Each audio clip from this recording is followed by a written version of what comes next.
আশঙ্কা আছে যে শিক্ষার্থী ভার্সেস রাজনৈতিক সংগঠন দাঁড়ায় যাওয়ার সম্ভাবনা আছে। কারণ রাজনৈতিক সংগঠনগুলো স্বাভাবিকভাবেই আমরা চাই যে হচ্ছে হল এবং বিশ্ববিদ্যালয়ের রাজনীতির ব্যাপারে অধিকারটা, আমাদের অধিকারটুকু মিনিমাম রাইটটুকু থাকুক। আবার যেহেতু বড় সংখ্যক শিক্ষার্থীরা হলের রাজনীতির ব্যাপারে দ্বিমত পোষণ করছেন এবং একটা সমাধান চাচ্ছেন, সেক্ষেত্রে দুইটার একটার মুখোমুখি করে দেওয়াটা মানে উচিত না।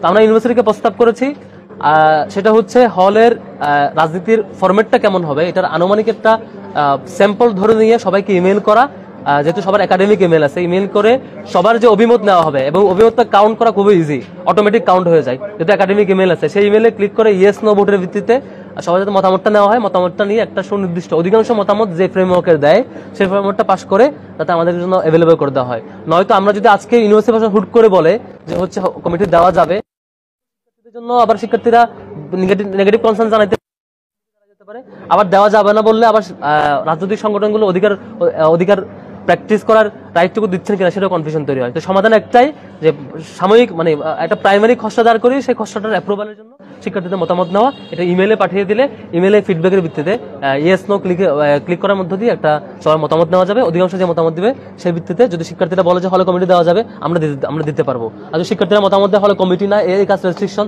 সেটাও আমরা করতে পারবো। আমরা এই জায়গায় ফ্লেক্সিবল, আমরা বলেছি কমিটি দেওয়ার ব্যাপারেও ফ্লেক্সিবল, না দেওয়ার ব্যাপারেও আমরা ফ্লেক্সিবল। কাজ কতটুকু থাকবে না থাকবে সেটাও ওই শিক্ষার্থীদের মতামতের প্রতি আমরা রেসপেক্ট জানিয়ে আমরা আমাদের কাজ পরিচালনা করবো। আমরা এই জায়গায় কোনো রিজিড মতামত দিই নাই, শিক্ষার্থীদের মতামত নেওয়ার ব্যাপারে আমরা মতামত দিয়েছি। আপনাদের উপস্থিতির কারণে বৈঠক থেকে বেশ কয়েকটি ছাত্র সংগঠন বয়কট করেছে, এই ব্যাপারে আপনাদের বক্তব্যকে একটু দুই একটা সংগঠন এরকম মতামত ব্যক্ত করে তারা বলেছে তারা থাকবে না, এটা নিয়ে আমরা আসলে বিচলিত নই, এটা খুবই স্বাভাবিক। আওয়ামী লীগের বিরুদ্ধে আওয়ামী লীগ যখন 2014 সালে বিনা নির্বাচনে 153টি আসন বিনা নির্বাচনে দখল করার মধ্য দিয়ে ক্ষমতায় আসছে, ছাত্রদল এবং শিবির যখন যৌথভাবে আন্দোলন পরিচালনার মধ্য দিয়ে সারা দেশে সেই আওয়ামী লীগকে ফেসিবাদ না হওয়ার জন্য, তাদের ক্ষমতা থেকে হটানোর জন্য আন্দোলন পরিচালনা করছিল, তখন এই নির্দিষ্ট গ্রুপটা আমাদের সেই আন্দোলনকে ক্রিমিনালাইজ করেছিল। তারা ক্রিমিনালাইজ করে এই আন্দোলনকে সন্ত্রাসী আন্দোলন আখ্যা দিয়ে 14 সালে আওয়ামী লীগকে এম্পাওয়ার করেছে এবং আওয়ামী লীগকে ফেসিবাদ হইতে লং টার্মে এম্পাওয়ার করেছিল।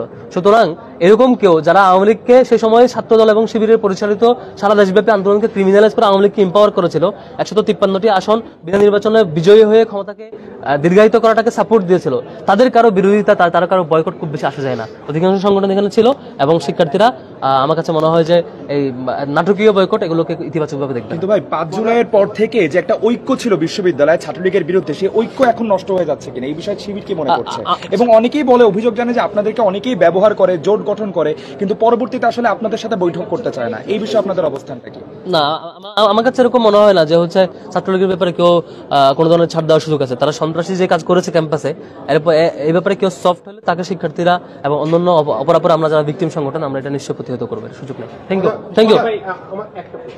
সেটি হচ্ছে আপনাদের বিষয়ে অপরাপর যে ছাত্র সংগঠনগুলো আছে তারা একটা অভিযোগ করে যে আপনাদের হলগুলোতে কমিটি আছে কিন্তু আপনারা সেটি প্রকাশ করেন না।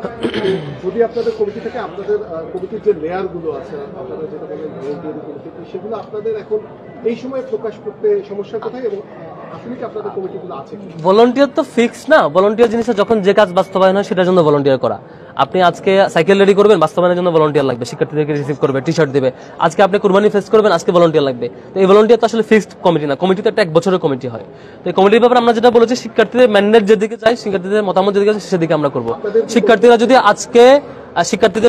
শিক্ষার্থীদের মতামতের বেসিসে ইউনিভার্সিটি প্রশাসন বলে যে শিক্ষার্থীরা এগ্রি করছে যে হলে কমিটির ব্যাপারে ওকে, তাহলে আমরা কমিটি দিতে পারবো, সমস্যা না, আমরা কমিটি দেওয়ার জন্য আগাবো।